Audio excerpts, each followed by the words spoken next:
আমি দৈনন্দিন জীৱনত বহুতো মানুহৰ সৈতে চিনাকি হওঁ কিন্তু তেওঁলোকৰ স্বভাৱ চৰিত্ৰৰ বিষয়ে অৱগত নহওঁ কেতিয়াবা এনেকুৱা কোনো বিশ্বাসযোগ্য ব্যক্তিৰ পৰা আমি প্ৰতাৰিত হ'ব লগা হয় এয়া সঁচা আমাৰ বহুতৰে লগত হয়তো বহুবাৰ তেনেকুৱা হৈছে চাণক্যৰ নীতিসমূহ মানি চলি জীৱনত বহুতো লোকচান হোৱাৰ পৰা ৰক্ষা কৰিব পাৰি চাণক্যৰ মতে এই পাঁচবিধ মানুহক কেতিয়াও বিশ্বাস নকৰিব প্ৰতাৰিত হ'ব পাৰে সাধাৰণতে সকলোৰে জীৱনত কোনোবা এজন থাকে যাক আমি নিজতকৈ বেছি বিশ্বাস কৰোঁ একে সময়তে কিছুমান মানুহে আমাৰ বিশ্বাসৰ লগত খাপ খায় গতিকে বহুতে বিশ্বাসৰ ভুল সুবিধা ল'বলৈ বাট নিদিয়ে এনে অৱস্থাত আচাৰ্যৰ চাণক্যৰ দ্বাৰা ৰচিত নীতিশাস্ত্ৰই আপোনাৰ বাবে এক মহান পথ প্ৰদৰ্শক হিচাপে প্ৰমাণিত হ'ব পাৰে চাণক্য নীতিৰ মতে একাংশ লোকক কেতিয়াও বিশ্বাস কৰা উচিত নহয় ই আপোনাক প্ৰতাৰণা কৰিব পাৰে কাক বিশ্বাস কৰিব আৰু কাক বিশ্বাস নকৰিব সেইটো সিদ্ধান্ত লোৱাটো সহজ নহয় অৱশ্যে চাণক্য নীতিয়ে কিছুমান মানুহক একেবাৰে বিশ্বাস নকৰিবলৈ শিকাইছে কিয়নো এনে লোকক বেছিকৈ বিশ্বাস কৰিলে প্ৰতাৰণাৰ বলি হ'ব পাৰে কাক বিশ্বাস কৰিব লাগে জানি লওক অন্যথা আপোনাৰ বাবে ই ক্ষতিকাৰক হ'ব এক অস্ত্ৰধাৰী ব্যক্তি চাণক্য নীতিৰ মতে হাতত অস্ত্ৰ লৈ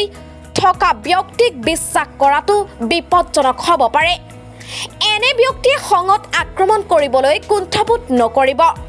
গতিকে এনে লোকৰ পৰা আঁতৰি থকাটো আপোনাৰ স্বাৰ্থত হ'ব দুই শান্ত নৈক বিশ্বাস নকৰিব চাণক্য নীতিৰ মতে মানুহে কেতিয়াও নদীক বিশ্বাস কৰিব নালাগে একাংশ লোকে নদীখনৰ শান্ত স্বৰূপটো চাই নৈখনৰ গভীৰতা অনুমান কৰিবলৈ আৰম্ভ কৰে আনহাতে বাহিৰৰ পৰা শান্ত যেন লগা নৈখনো ভিতৰৰ পৰা প্ৰকাণ্ড আৰু বিপদজনক হ'ব পাৰে একে সময়তে শেষত শান্ত যেন লগা নৈখনৰ সোঁতটো মাজত অতি দ্ৰুত হ'ব পাৰে সিং আৰু নখ থকা প্ৰাণী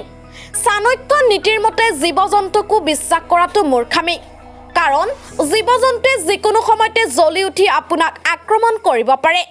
বিশেষকৈ শিং আৰু নখ থকা জীৱ জন্তুৰ পৰা দূৰত্ব বজাই ৰখাটো বুদ্ধিমানৰ কাম একে সময়তে শিং আৰু নখৰে ভয়ংকৰ জীৱ জন্তু পালন কৰাটো পৰিহাৰ কৰিব লাগে চাৰি বিষয়াৰ ঘনিষ্ঠ চাণক্যৰ নীতি যদি বিশ্বাস কৰিব লাগে তেন্তে ডাঙৰ বিষয়াৰ ঘনিষ্ঠসকল কেতিয়াও বিশ্বাসযোগ্য হ'ব নোৱাৰে কিছুমান উচ্চ পদস্থ বিষয়াৰ চাকৰ আৰু বন্ধু বান্ধৱীক বিশ্বাস কৰি তেওঁলোকৰ দুখবোৰ তেওঁলোকক কয় কিন্তু এনে লোকে প্ৰয়োজনৰ